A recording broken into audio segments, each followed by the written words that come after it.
My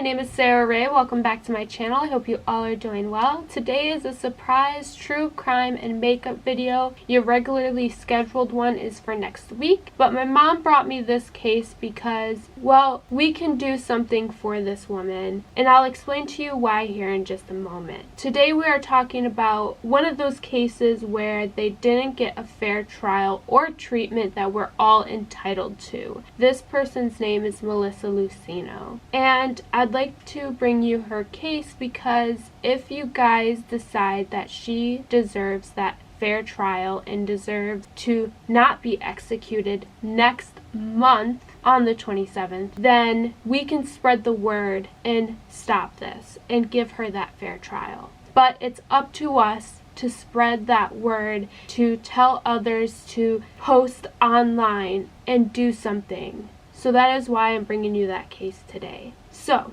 let's talk about it. Let's jump into it. You know the drill. Like, comment, subscribe, hit the bell for notifications of when I upload, and let's get into this case.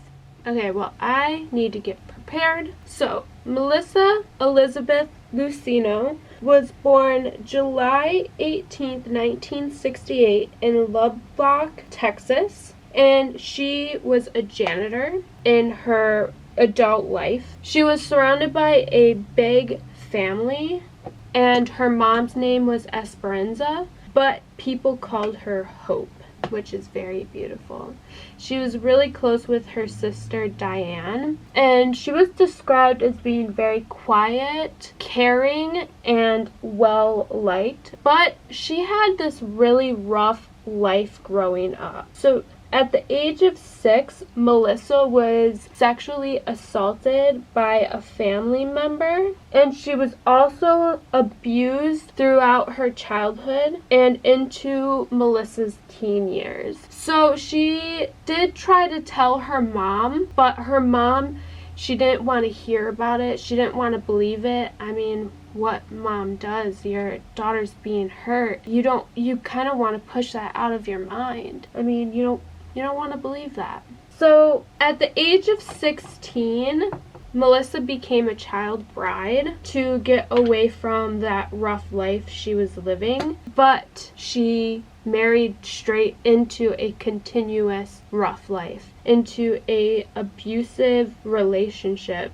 And at some point, she fell into substance abuse, but this guy ended up leaving her and her 5 kids that they shared. After that, she had 4 more kids, and that's where she had Mariah. And Mariah was the youngest out of all her children, and Mariah is the fatality in this case, unfortunately. And as we continue, it will make more sense. So their father was abusive. He would threaten to kill Melissa. He would also be abusive and would rape her. In the end, she would have a total of 12 kids, and she would find the meaning of her life within being a mother. She loved being a mother. Now, Melissa did struggle as a mother to feed her children, or to have running water, or even at some points to provide a roof over their head. They were homeless at one point for around 6 weeks, and they would sleep near Zavala Elementary School. Melissa did struggle with money as well, and there wouldn't be much food in the house according to CPS, but they also noted that the children weren't losing any weight, so they obviously were finding food. And I do want to say that just because they live in poverty doesn't make Melissa a bad mom or an abusive mom in any way, shape, or form. She's obviously finding ways to feed her family if they're not losing weight. You know what I mean? But those are my thoughts. Again, I am going to interject my thoughts here and there, but again, make your own opinions. So she did test positive for cocaine, and CPS has removed the children from her care before, but it wasn't due to violence or anything. It was due to neglect. So I want to make that clear. Also, I want to note that CPS said in their notes that Mariah was prone to falling down the stairs due to the fact that she was born with what's called clubfoot, and that is where one of your feet is turned inward or out and you're born that way. So let's talk about the day, that heartbreaking event that happened. So it was February 15th, 2007, and the family was moving into a new place. Melissa was also pregnant with twins. She was busy and didn't see Mariah on the stairs, but her older brother Bobby was at the bottom of the stairs, so he witnessed what happened. And Mariah had fallen down the stairs. Bobby says that she cried, and he saw that she had gotten a few bruises from that and just a little bit of cuts, but that was about it. She cried a little, of course she would, and that was it. But when Melissa got there, Mariah seemed completely fine. She checked her out, and that was it. She continued to do things, and Melissa thought because she was getting up and doing normal things that everything was okay, so she did not take her to the hospital because Mariah seemed fine. Unfortunately, that would be a big mistake. So February 17th, 2 days later, Bobby was sitting with Mariah on the couch. Mariah said she was tired, and Bobby said goodnight, and off to bed Mariah went. Unfortunately, she did not wake up. There was never a time between that fall and when Mariah passed away was Melissa alone with her. There was always kids or family members with Melissa. She also, I want to make clear that Mariah acted completely fine. There was never a moment where she seemed like there was something wrong with her at all. And that's why Melissa thought she was okay. If there was something wrong with her, she would have taken her, she said. So you will understand why I make that statement here in a minute. 911 was called. The kids were taken to their fathers and the parents' houses, Melissa's parents' house, and immediately, like 2 hours after Mariah's death, Melissa was taken in for interrogation. I will leave a link in the description box down below of the interrogation videos that I watched because you will not believe it until you see it. It's one of those things. Now, she was still grieving. Obviously, her daughter just died. They already made up their minds about what happened before they even got into the interrogation room. Now, remember, Melissa is pregnant with twins, and I'm going to tell you, they never gave her a bathroom break. 5 hours she was there, never gave her a bathroom break, never gave her water. Think about it. I mean, you're grieving, you're stressed out, you're in a windowless room. That's a stressing environment, first of all, and you're being accused of murdering your daughter, and you're pregnant on top of that, so your emotions are heightened. I mean, if that was me, I'd shut down. And that's exactly what she did. And you know why? Because that's what abuse survivors do. And I know that because there's actual research done about it, okay? Survivors of sexual assault and violence are more vulnerable to false confessions under coerced conditions like Melissa's in. So she's more likely to give a false confession because of the way they are behaving and presenting themselves, and then the situation they're putting her in, the whole environment is just not right. And I think they knew that. Honestly, I think they knew that. They degraded her, they intimidated her, and you know what? It's all recorded. All the things that they did, it's all recorded for the whole world to see. That's right. I can sit here and tell you about it, but you can go find it and see that what I'm telling you actually happened. But you know what's sad is that she ended up not being able to take it anymore, and around 3 a.m. she eventually said, I guess I did it, just to get them to stop. And they had a fake baby in the room, and they wanted to know how she did it. And you could actually see her trying to make up a story to fit their narrative. And then they eventually would say, oh no, was it more like this? And that's what they do. I mean, if you guys think back to the West Memphis 3 case, when Miss Kelly was giving his confession, they were like, was it more around this time?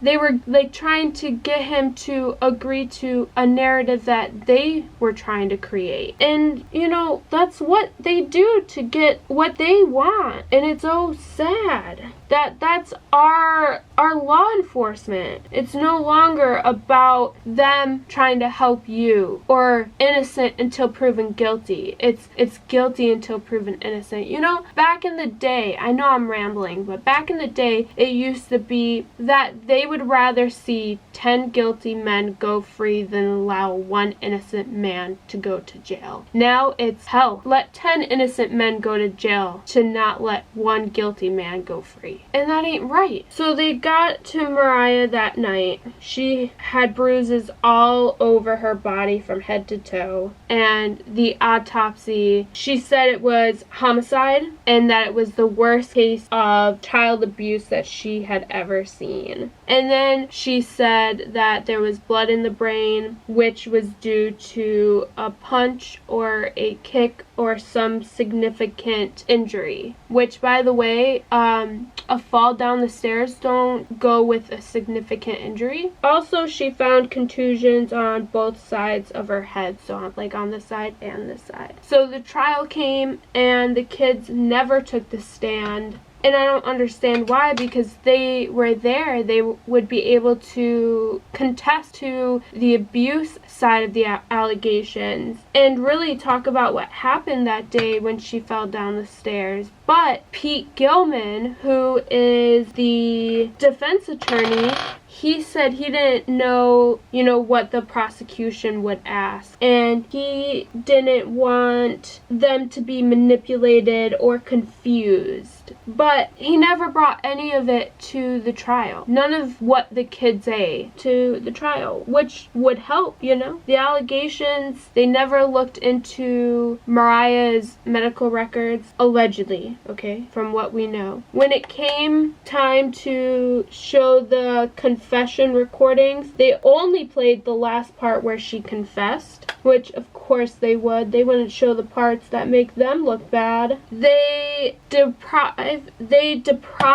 the jury of key evidence. Of course they did. And there was actually no physical evidence or witness testimony to prove abuse was happening in that home. They even offered her a plea deal of 30 years. And she said no. She wasn't going to take it because she's not guilty. And she believed in the law system to give her an innocent verdict because she did nothing. But that's not what happened. They said guilty, and they sentenced her to death. And that death date I told you was next month. Yeah, April 27th, by the way. And that is why I'm doing this video. And I will get more into all that a little bit later, but there was no evidence. A forced false confession, and when they said guilty, I mean, they cheered. They were happy. They high-fived. Everybody was like high-fiving each other. It's like they knew that it was going to be a guilty verdict. What what is up with that, first of all?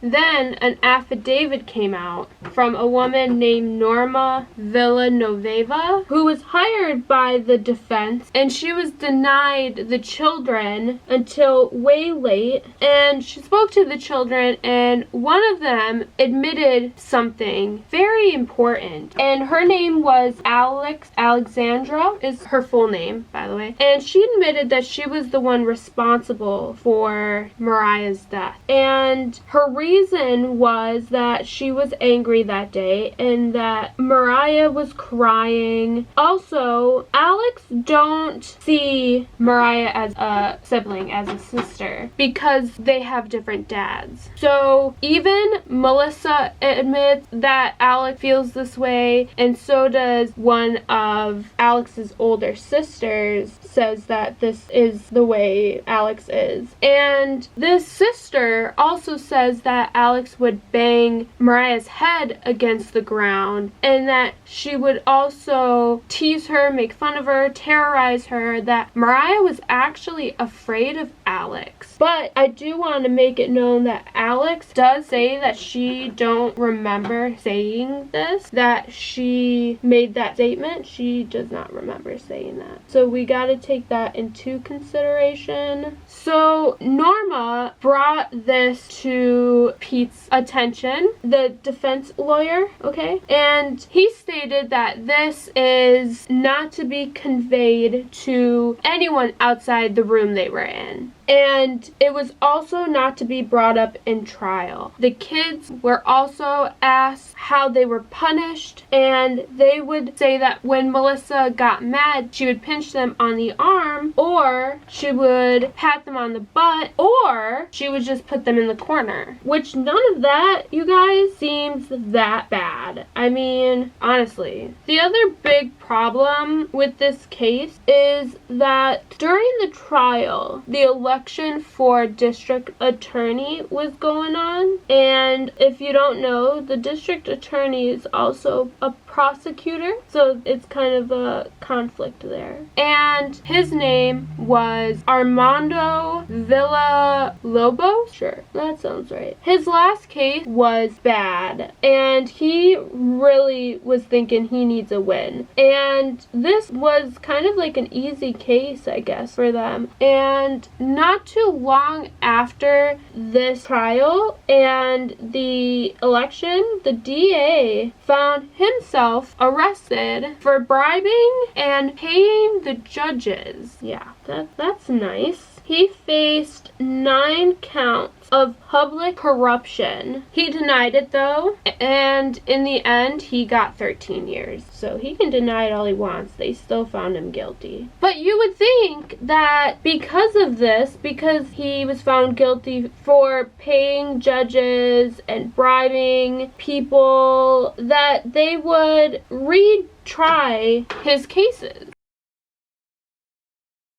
Let's go back to Mariah and her injuries, okay? So, a brain injury, right? When she fell, she definitely hit her head hard, and most likely multiple times, causing a brain injury. This injury can cause bruising because your brain starts to fall apart and substances release into your bloodstream, causing a lot of reactions. So, this would cause even previous injuries to become unmasked. So her blood is no longer clotting. You holding her arm or her even going to bed and laying on that bed would cause bruising because her blood is no longer again clotting because of her brain falling apart. You know, things are no longer working correctly, unfortunately. Now, let's talk about Melissa.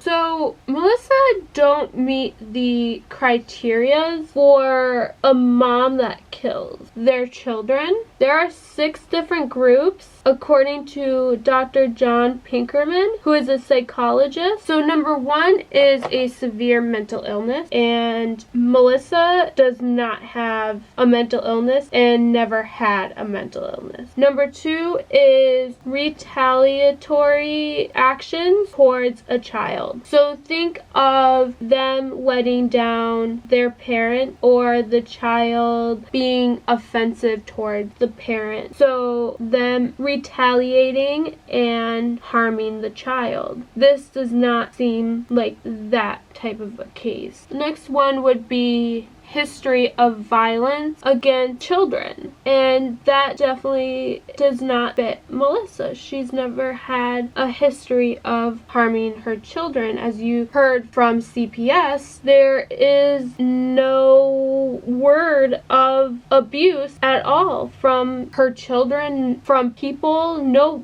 one's ever spoken a word about abuse about her, so that don't fit. Now, I do want to end by saying that 70% of wrongly convicted crimes never happened. Now, I want you guys to, oh my god, my bangs, this don't look right. I do want you guys to make your own opinions and decide what you want to do moving forward. So, Melissa's execution date is April 27th, 2022, this year, next month, and she did not get a fair trial, as you guys could have heard. I mean, they had so many elements missing that they could have really used, like her children, like her family. There is so many people who could have spoken and they didn't. And I mean, her autopsy, they barely looked at her. I mean, she took one look and decided it was a homicide before even doing a full autopsy. And the police even stated that they didn't even know what the autopsy results were before making the decision that she died from trauma to the head. So when trying to get her to explain how she killed her, they were trying to get her to show how she hit her on the head. You can just see how they just really, the misjustice here, okay? And how the bribery part of it, there's just so much wrong here. She at least deserves a fair trial, even if you think she did it. At least I would think so, and I would hope so, at least. I think everybody deserves a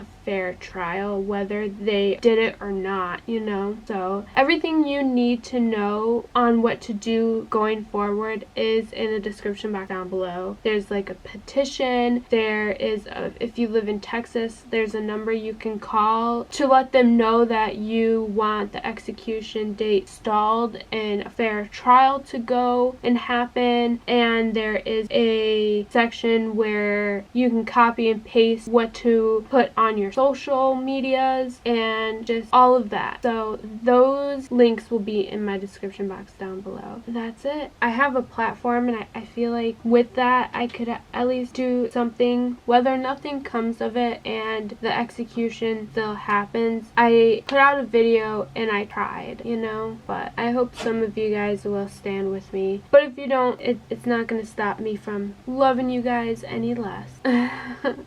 Anyways, thank you guys so much for watching and listening to Melissa's story. I have another video to film, so I'm gonna go do that. Again, thank you guys so much for watching. Stay safe and well. I'll see you guys in the next one.